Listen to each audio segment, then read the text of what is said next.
2 महिन्यापासून दहशत माजवणारा बिबट्या अखेर जेरबंद। राहाता तालुक्यातील लोणी बुद्रुक येथे गेल्या 2 महिन्यापासून पिंजऱ्याला हुलकावणी देणाऱ्या बिबट्याला जेरबंद करण्यात यश आलंय।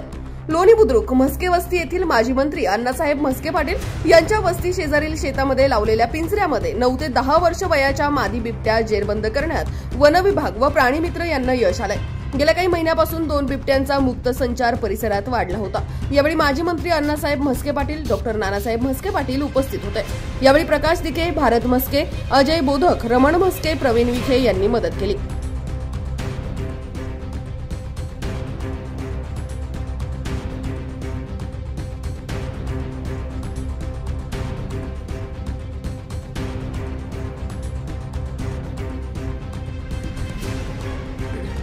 जनता आवाज न्यूज साठी प्रतिनिधी सोमनाथ रत्ताटे, लोणी।